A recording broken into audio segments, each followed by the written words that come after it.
For centuries, leading thinkers have challenged the mainstream narrative surrounding the greatest writer of all time. The question of Shakespeare's true identity has obsessed the world's brightest minds, consuming intellectuals like Walt Whitman, Friedrich Nietzsche, Sigmund Freud, John Adams, Helen Keller, Vladimir Nabakov, and Malcolm X.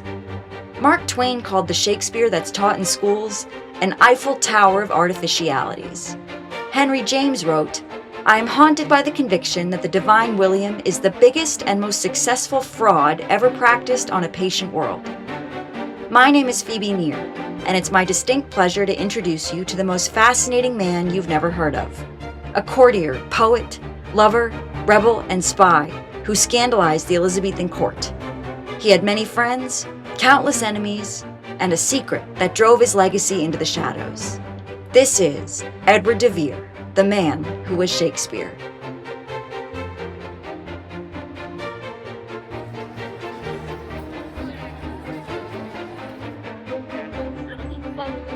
The Elizabethan Renaissance. Widely referred to as England's Golden Age, this time period is practically synonymous with the works of William Shakespeare. Today we recall a happy time in merry England, where common people flocked to the theater to see comedies like A Midsummer Night's Dream, or tragedies like Romeo and Juliet. It's a nice story, but it's not the whole truth. Despite its reputation as a golden age of free speech, Elizabethan England was actually a repressive police state, where writers who offended the government were regularly jailed, tortured, or even killed. Scratch beneath the surface, and our impressions of this time start to feel a bit like Disneyland, or maybe even like propaganda. In 1601, an illegal production of Richard II started a riot at the Globe Theatre, which led to a series of high-profile executions. beheaded for watching Shakespeare. This has nothing to do with the bard we learned about in school, and yet this incident is well documented. Dig deeper, and the contradictions keep piling up. Audiences at the playhouses seem to be seeking news, not entertainment. And the so-called Virgin Queen has a love life that scandalized all of Europe. How do we reconcile the gap between our fantasy and what really happened? The answer lies in one extraordinary man, whose name has been forgotten, but whose words reshaped the English language and the world. His name is Edward de Vere. Come with me as we uncover the mysterious life of Edward de Vere, the 17th Earl of Oxford, who wrote the greatest works of all time and then vanished from history by choice. How did he write the plays? Why did he use the pen name William Shakespeare? And why didn't he wish to be remembered? These were all the most powerful people in government all the way through the 17th century. And they all had an interest in blocking the knowledge that William Shakespeare was the pseudonym used by the Earl of Oxford. Was Shakespeare a patriot? Absolutely. Oh my gosh. I think the history plays were state-sponsored propaganda. I think he was a combination of Isaac Newton and Robin Williams. I mean, he was sparking all the time, entertaining the heck out of people. He was a star of the court. People couldn't take their eyes off him. Edward de Vere wished not to be remembered. He was made to look like a despicable person for reasons of damaging his reputation.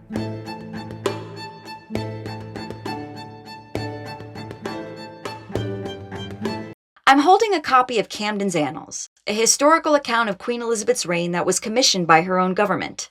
In other words, this is a work of PR. And one major figure of the day is conspicuously absent.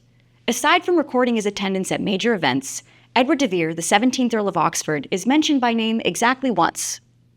Listing the members of his family, it says, Edward, Earl of Oxford, who overthrew and wasted his inheritance. This is a scathing dismissal of a man who was described elsewhere as the greatest writer in England, whose charm and wit had so dazzled Queen Elizabeth in court that many suspected that they were lovers.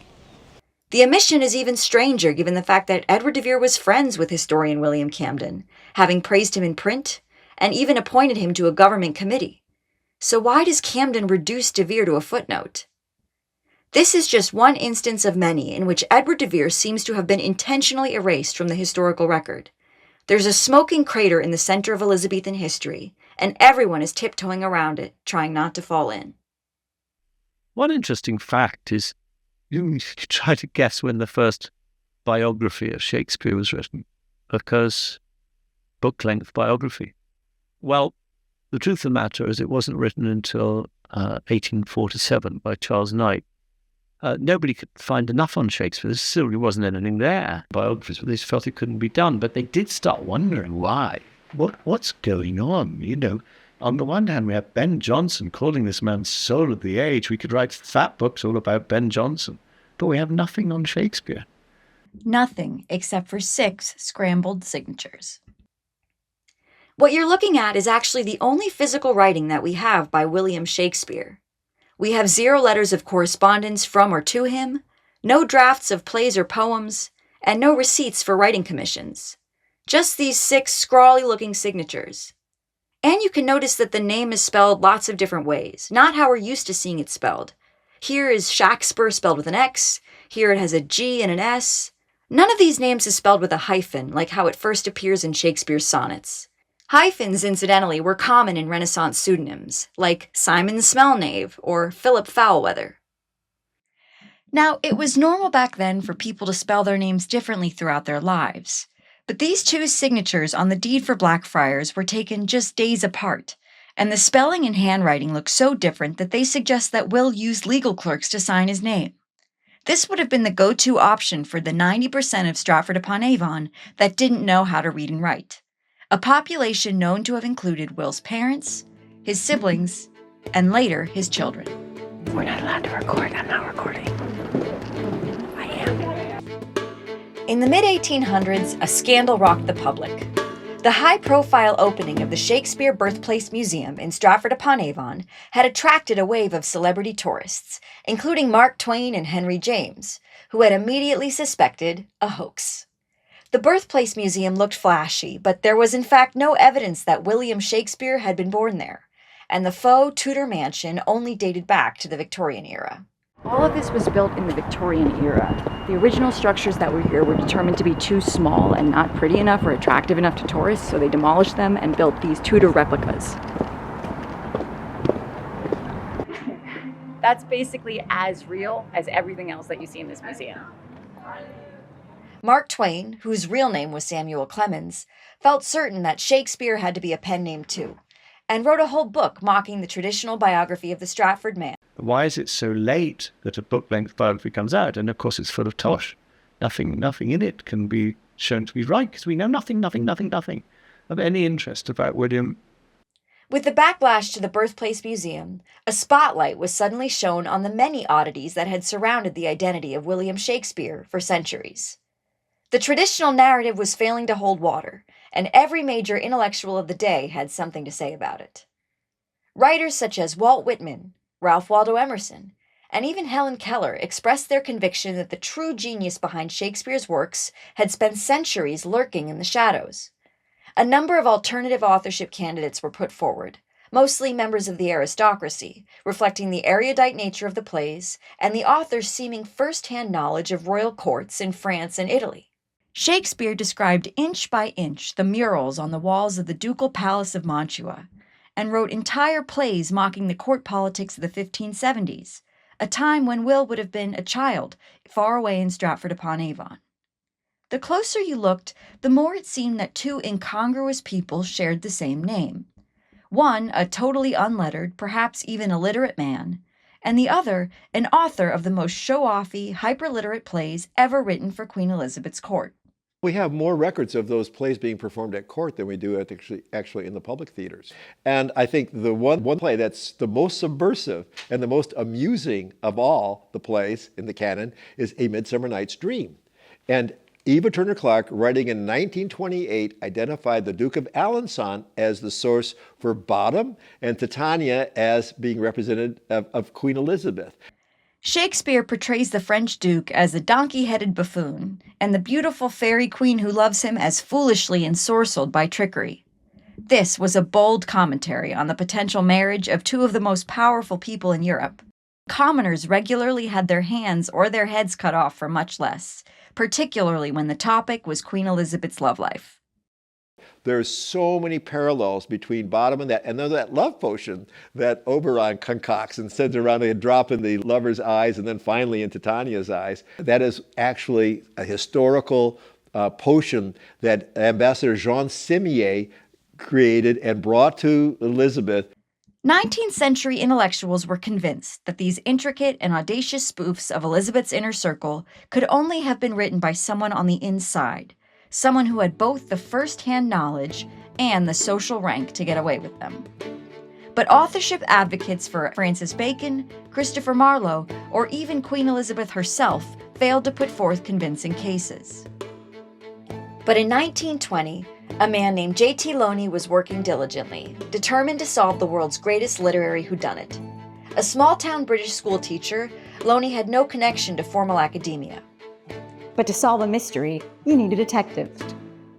Looney was looking for Shakespeare, and he went in a different way. There were other candidates in the early 20th century that were, and even late Victorian century, that people were putting forth. But what Looney said, that was a pick and choose method of looking for a candidate, that they would just pick up somebody that was interesting. Francis Bacon was certainly interesting. The Earl of Rutland at the time, and Derby at the time had been someone that you knew about, and they'd look at a few facts of his life, and then around those facts construct some sort of scenario as how he came to be Shakespeare. Looney didn't go about it that way. He is the only person who went about it methodically. Looney sat himself down and using the plays as if it were a crime scene. Looney made a long list of characteristics that the author of Shakespeare's works must have had, from his education to his political sympathies, and even a reputation as an eccentric. When he dug through the historical record, only one man emerged as qualified: Edward de Vere, the 17th Earl of Oxford. This is Castle Hedingham, located in Essex, England, where it has stood, in some form or another, for nearly 1,000 years.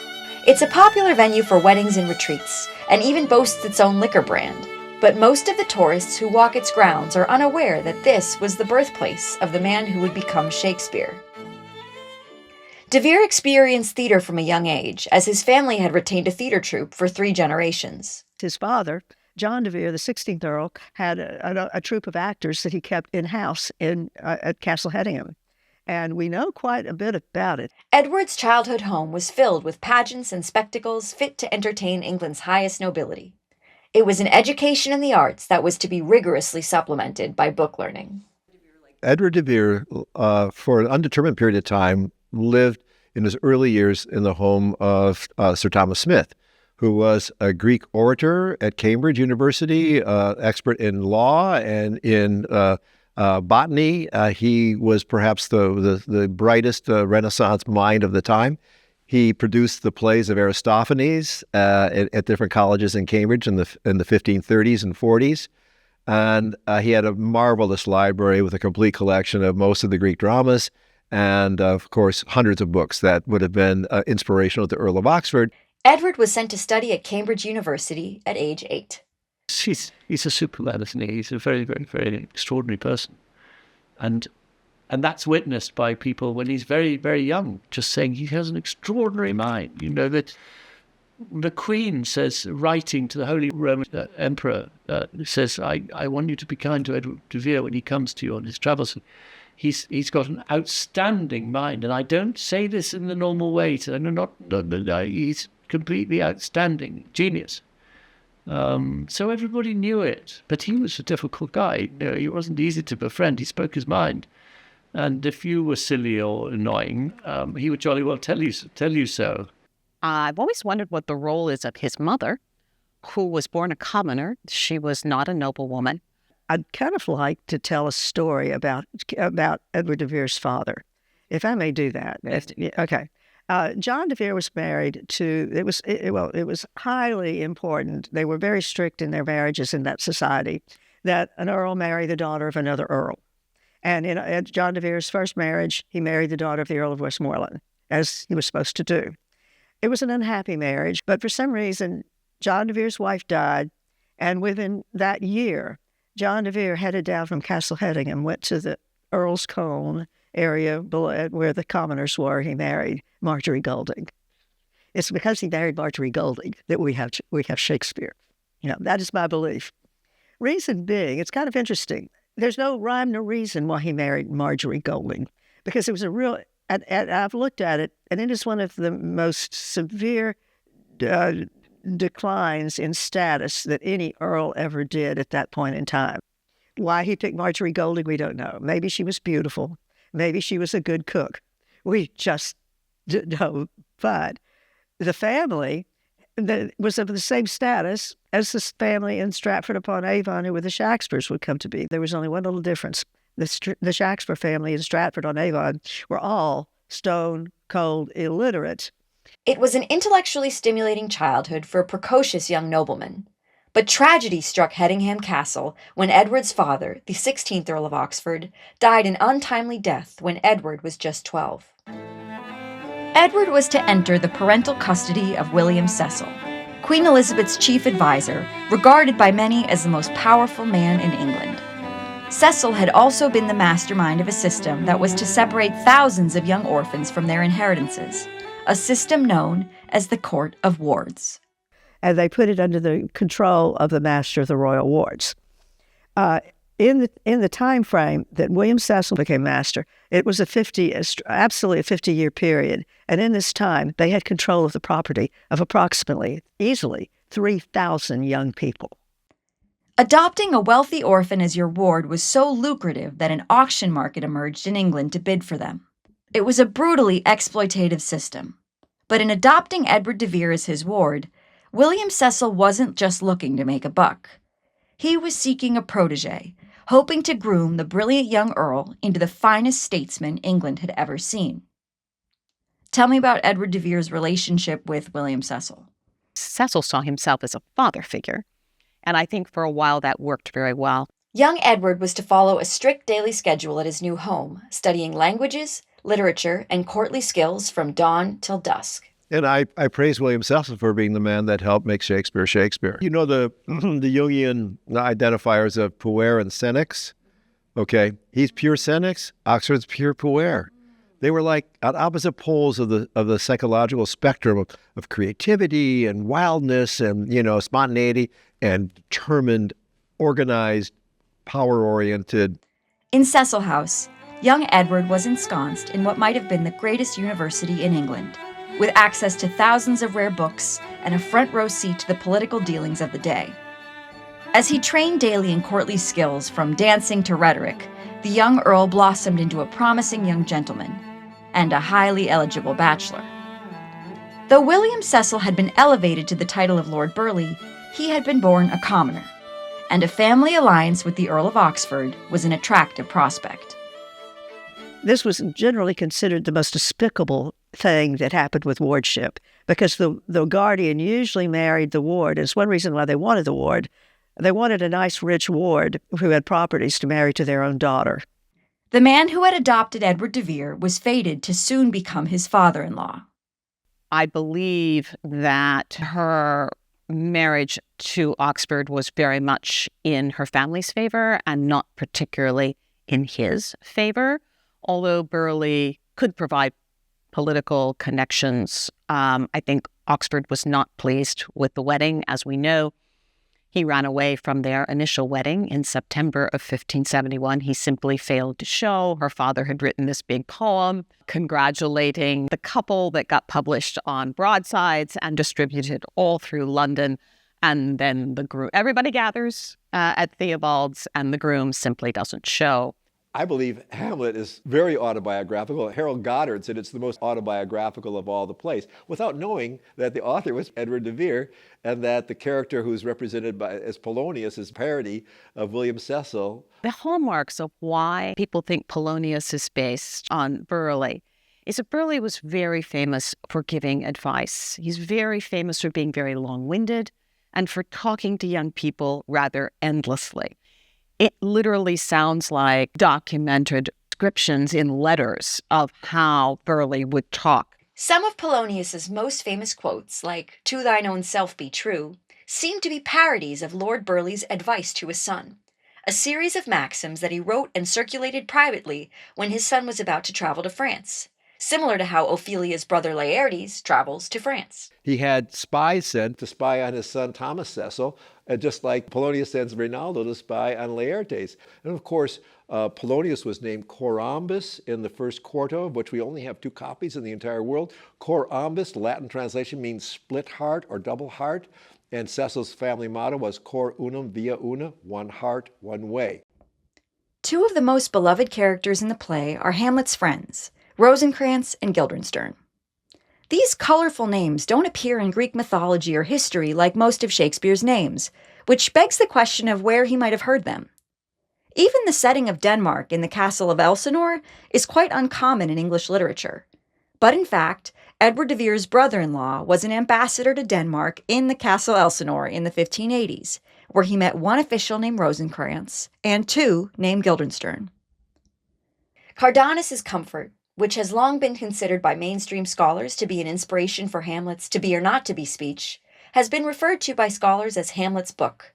But it was also de Vere's book. De Vere read it in Italian and loved it so much that at the age of 23, he personally paid to have it translated into English. Okay, so this is a very precious book, which I'm very happy to own, called Cardanus' Comfort, and it was published in 1573. And as you can see from the cover, it says Cardanus' Comfort, translated into English and published by commandment of the Right Honourable Earl of Oxford. So you could call it Oxford's book, if you want to. Now, funnily enough, a lot of Stratfordian scholars have for a very long time been called it Hamlet's book. And the reason for that is in the first quarter of Hamlet, Hamlet comes onto the stage and someone, I think it's Polonius, who's actually not called Polonius but called Corymbus in the first thing. He says, oh, here comes Hamlet pouring upon a book. And then he goes straight into his to be or not to be speech. And scholars have worked out that the book he must have been referring to, the book that Hamlet was reading, was this, Cardanus' Comfort. So already that's quite funny, isn't it? There's people out there, scholars, who since the early 19th century have been calling this Hamlet's book. And we see straight away on the cover that it's published by the commandment of the Earl of Oxford. Well, that's really exciting. This is a book that originally came out in Italian. And as I say, it's a self-help book. It's about how to deal with death, how to deal with tragedy and the awful ghastliness of life. And slings and arrows of outrageous yes, fortune. This man called Thomas Bedingfield was a friend of the Earl of Oxford. He made the translation. He gave it to the Earl of Oxford. The Earl of Oxford said, you've got to publish this. Let's listen to some of his introduction and see if any of it sounds Shakespearean. What doth avail the rose unless another took pleasure in the smell? Why should this rose be better esteemed than that rose, unless in pleasantness of smell it far surpassed the other rose? What's in a name? That which you call a rose, by any other name would smell as sweet. The Earl of Oxford's letters in here, and he says, for many may reap knowledge by reading of the same, that shall comfort the afflicted, confirm the doubtful, encourage the coward, and lift the base-minded man. Very Shakespearean language, of course, isn't it? And that letter, of course, is signed by your loving and assured friend, the Earl of Oxford. You see why this is Oxford's book, not just Hamlet's book, Oxford's book. Turn the page, what do you get? You get a whole poem by Oxford, which is telling you the philosophy of this book, which starts saying, the labouring man that tills the fertile soil and reaps the harvest fruit hath indeed the pain. And if for all his toil he gets the straw, the Lord will gain the seed. So that's the whole philosophy of the book. Very Shakespearean philosophy, as you can tell. Yeah. And a random detail in Hamlet also links to de Vere's life. Towards the end of the play, Hamlet is reported to have been captured by pirates and stripped naked on his journey back home, which is exactly what happened to de Vere in 1576. At the start of his majority, de Vere found himself trapped in a claustrophobic marriage to the daughter of a man who had been his foster father. In Hamlet, Polonius's incessant spying on the communications between Hamlet and Ophelia drive a wedge between the young couple. Incredibly, William Cecil's records contain a copy of a love letter from Anne Cecil to de Vere, copied in the spy master's own hand. But despite his domestic troubles, de Vere would soon find himself in a milieu better suited to his talents. In 1571, de Vere debuted at court, embarking upon a new chapter that would transform not just his own fortunes, but all of England's. I'm standing in Hampton Court, where the earliest drafts of Shakespeare's plays were performed for an audience comprised largely of Elizabeth's aristocrats. Known anciently as Avon, from the Old English word for river, Hampton Court is nestled beside the Thames, making this country retreat easily accessible to London. Court was, simply put, the center of the universe. This is where many of Shakespeare's plays were first performed for an aristocratic audience, but the most important viewer was the Queen. England at this time was far from the global superpower it was soon to become. In fact, it was considered something of a backwater. On top of all this, England is ruled by a woman, a single woman. In today's democracy, politicians appeal to their voters through stump speeches or policy proposals. But in Elizabeth's world, if you wanted to persuade Her Majesty, it had better rhyme. Elizabeth was highly educated and she had phenomenal taste. During her reign, you saw leading figures of the day attempt to sway her through political poetry, theater, and even jousts. It was typical to flatter her and personify her as a goddess of love, even as you pushed for an alliance with France or a lucrative new appointment. Did Queen Elizabeth like poetry? Queen Elizabeth loved poetry. And as a matter of fact, there may very well be ways to her heart through writing poetry. She certainly received a lot of dedications. People in a court did not think of her as the Virgin Queen. I don't know if you've ever seen Carol Lee Erickson's biography of her, but in the early 70s, she said that she turned court into a harem. Sir Walter Raleigh, who'd conquered the New World, sought to conquer Elizabeth through his romantic poem, The Ocean to Cynthia. Sir Philip Sidney flirtatiously presented her with a diamond-encrusted whip and made puns in Latin as he rode his horse into the jousting tournament. But Edward de Vere's charm and wit were second to none, and that's what made him such a threat. Never shy about promoting his talents, de Vere was even known to brag that he could write a better Bible with 6 days' warning. Other forms of courtly entertainment tended towards the patriotic, including jousting tournaments, which showcased a nostalgic style of knightly chivalry, as did reenactments of historical English battle victories. Edward de Vere's charm and good looks quickly caught the Queen's eye. De Vere distinguished himself on the jousting pitch and on the dance floor. Well, in Elizabeth's court, she brought color and music. Imagine all the courtiers, the guys, are getting all feathery and dressed up, and none did it better than Oxford. I was recalling the other night that in 1572, he was 22, he had a mock battle at Warwick Castle for the Queen. I think there's nothing in Edward de Vere's young life that would match the theatrics of the mock battle that he and Fulk Greville pulled off at Warwick Castle. If you could imagine a couple of college boys with an endless budget, they recruited men from the nearby towns. They got them all in matching livery, one for Greville, one for de Vere. They got them shields, they got them weapons, and they set up 2 armies. Now, this would be an after-dinner entertainment for the court. But de Vere's theatrical presentations at court would go beyond mere entertainment. De Vere quickly realized that drama was a powerful vehicle to send a message to his monarch. Many of his plays contained allegories in which different figures at court would be fictionalized and parodied. Setting a story in ancient Athens, or Denmark, or even a fairy kingdom heightened the petty politics of the day. Queen Elizabeth loved watching her courtiers roast each other, and nothing delighted her more than a savage takedown. She was the great interpreter of all the allegorical things. Her godson, George Harrington, said she could decipher an allegory better than anybody at court. He was fixated on her reactions, and he knew what they would be. He was directing policy in some sense. He was telling her how to view things, you know.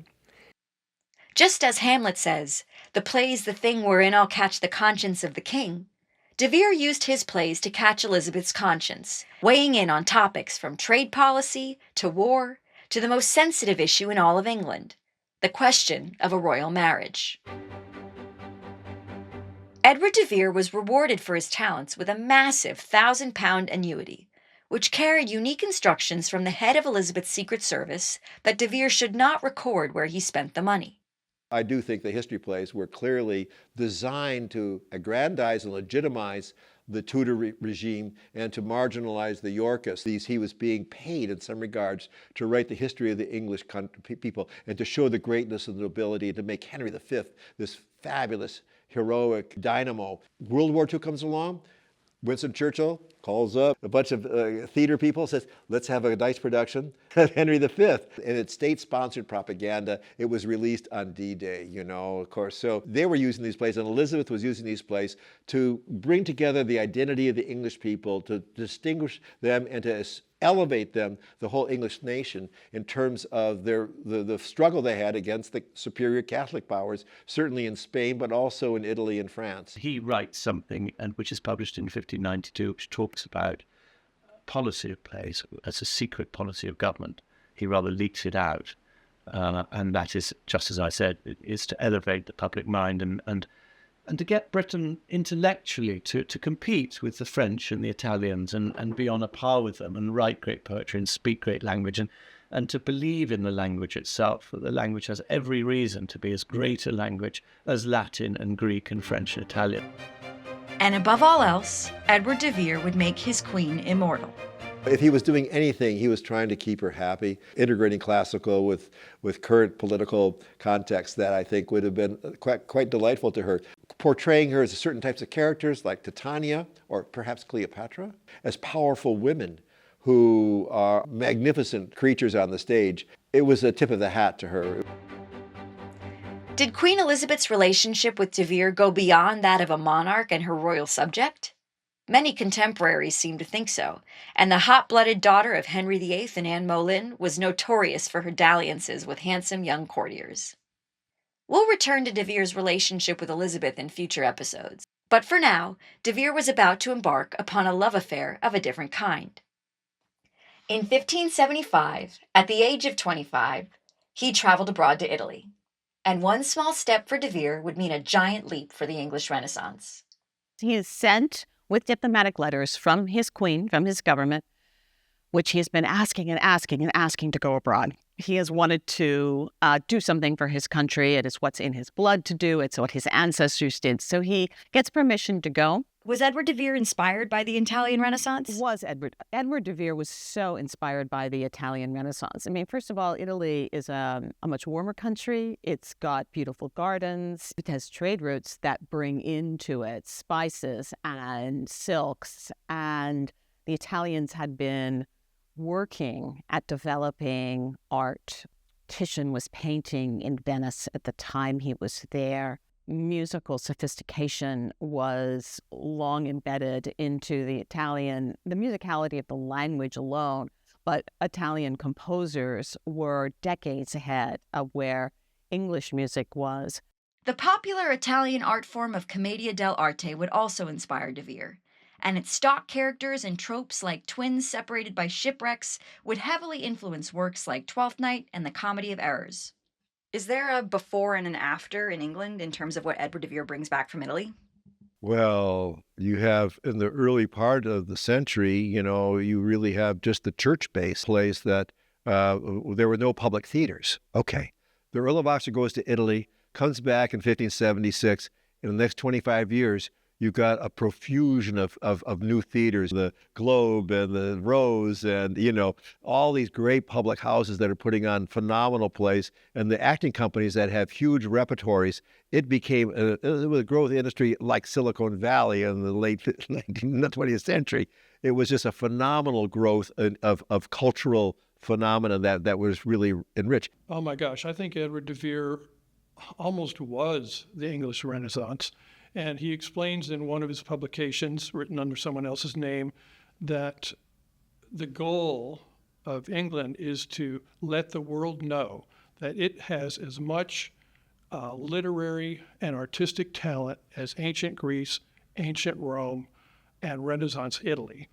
Certainly after you returned from Italy and realized, you know what, we can be this good. Do you think that Edward de Vere is part of what makes English the lingua franca of the world today?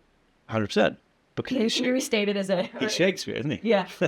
So definitely. But not only that, we know that he was very, very keen and interested in language and in literature. And he went to Italy. We have a document that says he went to Italy in order to study literature and find out what was going on in literatures of the world. And he was very, very keen to bring back Old English into the English language. So he's a huge champion, for instance, of Chaucer. And he felt that if we're missing a word in the English language, let's not always fall back on cobbling it together from Latin and Greek. Let's see if we can't find a Chaucerian or a very Old English word that we can bring into the language now. And so he did a lot of campaigning on behalf of that. And that's in fact why we hear people like Ben Jonson saying, though he has small Latin and less Greek, talking about Shakespeare. What it means is he was an anti-scholastic. He was against this idea of just cramming everything with Latin and Greek. So we can stand up for our own language. We could make a great language. English is a great language. We just need to keep mining the rich past of words, and we'll get it on a level with everybody else. By the late 1570s, Edward de Vere was well on his way towards becoming the literary master we today know as Shakespeare. But as his genius blossomed on Elizabeth's stage, several problems were festering in the wings. His unhappy marriage to Anne Cecil, who had now given birth to a daughter that de Vere claimed was not his. His rivals in the court, jealous of his influence over Elizabeth and eager to supplant him. And his own mounting debts. With his inheritance fleeced by the Court of Wards, de Vere had begun selling off his properties to finance his travels and theatrical pursuits. De Vere was an exorbitant shopper, spending today's equivalent of hundreds of thousands of dollars on custom clothes and artworks. But he was also deeply generous and a consummate patron of the arts. De Vere even gifted one of his estates to the composer William Byrd, like the man referenced in All's Well That Ends Well, who sold a goodly manor for a song. The next decade of his life will chart a precipitous fall from grace, as a royal scandal forces de Vere to erase his own legacy. And the burning question of the Virgin Queen's successor will trigger a major crackdown on speech. Let's dive deeper into the mysterious world of Elizabethan pseudonyms, where a rose by any other name might be the difference between life and death.